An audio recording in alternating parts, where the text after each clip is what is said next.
این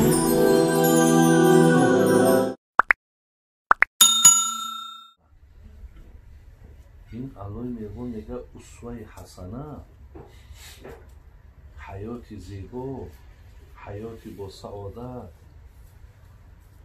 این در پیروی از پیامبر نازنینه. یعنی برادران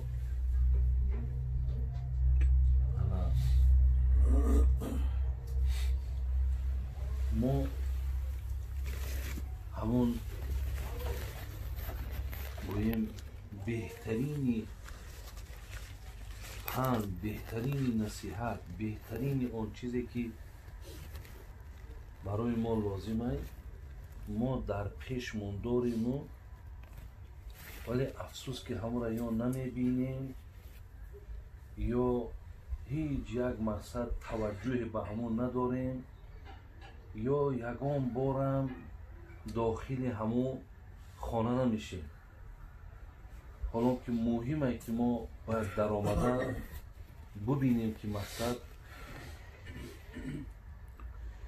چی ها از الله و رسول او چگونه مصلحت ها برای بنده هاش گذاشته. امروز شهباز من با اصطلاح امروزه گارانتی میتونم، گارانتی و میستی دیگر شهباز ها و دیگر دامودا که پیش یک داملو رفته باشه بگه داملو ما نیتی زنگیری دارم که حضرت همین مسئله زنگیری را که یک من در مصلحت بودی که ما تیار هستیم یا نه. من اشاره اگرچه به شهبازم کنم گپی من اصلا عمومه برادر، من با شخصی علایده گپ نمیزنم. هر چیزی که گفتم من به همه اشاره میکنم. برای همین دادن ما شهباز یکی مبادای وازی مردم کم کم نازک کم شدگی برداشت هم نداره بود. یکی ما یک نفری هستیم که دیگه کسی برداشت میکنه نمیکنه، چیزی ما میگن نمیگن، ماها باید دیگه رو افتاده نشیم، زیرا چیلی که اون را درد میکنه ما را هم درد میکنه، ما را هم درد میکنه که زندگی ها پاش خوردیستن، ما را هم درد میکنه که در خانه ها مقصد تلاطم و نافهمی ها های ما را درد میکنه. منم خود من یک مسئول احساس میکنم، حساب میکنم که من چقدر در یک جامعه زندگی کنم، خب با زمی همین قدر پند نصیحت ها را کنم و باز هم پاشخوری زندگی رفته سای خود من رنگی که یک آدم گناهگار میشمارم. چرا میگم مقصد میگم سخنم تاثیر نکردی سای چی با مردم توجه به سخن من نداره؟ چرا؟ برای این خواهرای ما باید مثل که چگونه ای که شهها پیش رسول اکرم میرفتن، پیش ابوبکر صدیق میرفتن، و این خواهرای ما پیش عایشه میرفتن، پیش فاطمه میرفتن، میپرسیدن. زیرا زندگی برادر عزیز، حیات یک مسئولیت بی‌حد گرانی های. میدونی که ای پشت زن دوزخ میره. میدونی که وقتی زن حقوقش پایمال که دوزخ میره، یا اگر زن حق مردک پایمال کنه دوزخ میره. آیا این کار عادی است؟ ما چرا قد اللهم انی اعوذ بک من عذاب القبر، اللهم انی اعوذ بک من عذاب النار. خدایا از خار شدن و ذلیل شدن خانه قبر و عذاب جهنم پناه طلب بکنیم. در حالتی از این مسئولیت بیرون نشیدن من جزامون همیه. پیامبر نازنین دعا کرده، به طریق دعا گفته اللهم اینی احرج حق ضعیفین الیتیم و المرأه. اللهم ای پروردگار، ای ذات بزرگ، ای ذات بی مثل، ای ذات بی مانند، ای ذات بی نیاز، ای ذات صاحب قدرت، ببین ای ذات به پدر و به مادر چی میگه؟ اینی احرج حق ضعیفین، من روز قیامت دعوا دارم پیش ذات تو، دعوا دارم، پشتیبانی ایده کس میکنم.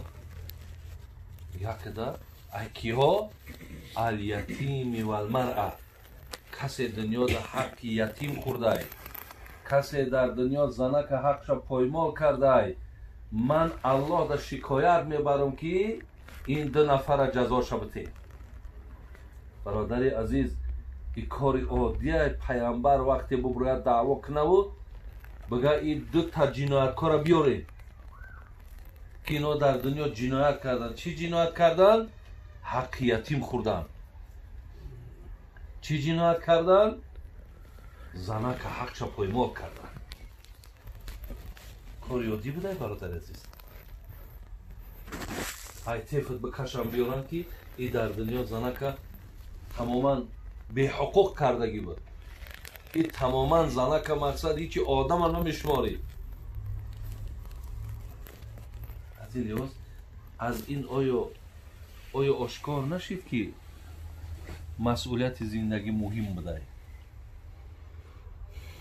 چقدر مهمه برادر عزیز. لیکن امروز روز به روز از بس که شما از مکتب اسلامی دور شدید،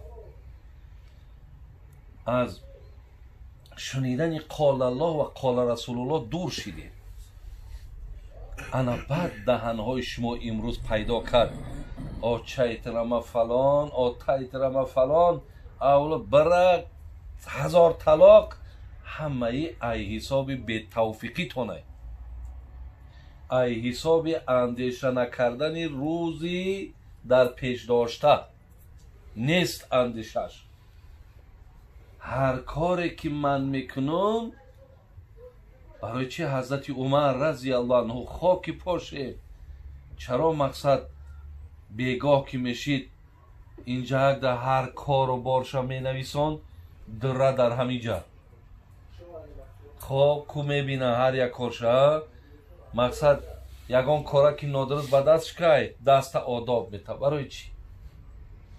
یگان کارا که نادرست به پایهاش که پارا میزنه به دره. میترسید از هر کردارش میترسید. اگر ما هم از هر حرفمان بترسیم برادر عزیز و گرامی، برای چی الله میگه و ما یلفظ من قول الا لدیه رقیب عتید.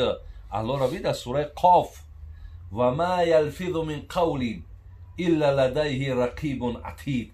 الله میگه هشدارت میتم. یا مخلوق میاولی میگه که بچه گپ در فلان جا برامگی پشت در گپای باور کنید 10 کیلو گوشت بای میتی. میترسی چی گپ باشه پشتی مده. الله میگه هوشیار باش که هر حرفی ای دهنت میبرویه ما دلش کسیم نویسانده سیم. هر حرف تا جواب میگوی، هر حرف تا جواب میگوی. مفسرای گرامی میگن حتی میدونی که در حاجت خانه میدروی میشینی اونجا گپ همون را مینویسن. با زنت میگه خانه داری میکنی گپ میزنی همون را مینویسن. وای به حال من برادر از وقتی که ما با این زبان هایی که الله مهربان میگه من نزد شما 2 تا نگهبانی دارم که روچکاکا در دستشون ورقاکا در پیششون نویسانده است. برای این برادر عزیز هر یک قدم مونه، هر یک حرف مونه باید اندیشه کنیم. پیامبر نازنین میگه از جوان مردا را بین هم تا الله حفظ کنه. میگه اکمل المؤمنین ایمانا احسنهم خلقا و خیارکم للنسائهم. حضرت علی میگن همینجا ای شیخ رستم سرکردگی تا تمام این آمدگی حاجی میرزاد اگر انجام بیاوه میگه کدام همین را ایمانشان مکمله، کدام همین را ایمانش نور داره، کدام همین مسلمان کامله. باز اگر من سوال بتم ممکن که بگه خیلی حاجی خودتی البته بین اینجا نمیگه که کسی که نمازهای تهجدش زیاده، نمیگه کسی که روزه بسیار، نمیگه کسی حج بسیار که، میگه کسی که با خانومش معامله و زندگی خوب داره. تصور کن این سخن پیامبر برادر عزیز، سخنی که یگان شبهه و شک در این حدیث نیست. خیارکم للنسائهم، بهترین تان کسی هایی که زنک ایو شکایت نداره. زنک مرده که خوب و مرده که نغز میبینه. برای همین برادرای عزیز و گرامی، الخصوص دادر ما شهباز این مسئولیت احساس کن، در نسبت زنت بسیار معامله کن. الله از بالای بگیم نه که بگیم 7 طبق زمین و آسمان میگه و عاشرهن بالمعروف. بین چی میگه؟ میگن همین شهباز مادام دختری همین بابی نصرت الله را برای زندگیش انتخاب کرده، خدا گفتیسته، خالق یکتا گفتیسته، همون اللهی که ترا به همین ساعت رسونی، همون اللهی که در مقدرات تو همین خانوم نویسونده، همون اللهی که نمی حاضر در یک لحظه میتونه که دنیا را همه را از بین برداره. همون خدا میگه و عاشرهن بالمعروف. انامین انتخاب کردگیت قطعی زندگی خوب کن. الله درشتی نک میگه، زیشتی نک میگه، حقارت نکن، تحقیر نکن، نزن. فرمانه چیکار کنی؟ من از دیدگاه خودم نگفتستم. او یک برادر مرا گفت بابا اوجی همین گپا تا یک بار سال پیش همین زنک در نورشیدگی بای تری میگن گویا که اکر ای گپا یا مردک اگر همین که ای گویا نال میشیده. من گفتم نه نال نشه آخی، نال نشه. این سخن خدا و پیغمبر برای نال شیده نیست. اگر نال میشیدی تو مقصد نمی گفت الله و رسول که تو ای کار کن، زیرا خدا و رسول راضی نیست که ما نال شیم. او راضی نیست. این پیامبر نازنین اینقدر مهربانی های با زن کرد، نال بود. آخه این گپ زدن در آدم گناهگار می شود. این چیز تماما شما میدونید که چقدر پیامبر نازنین مثال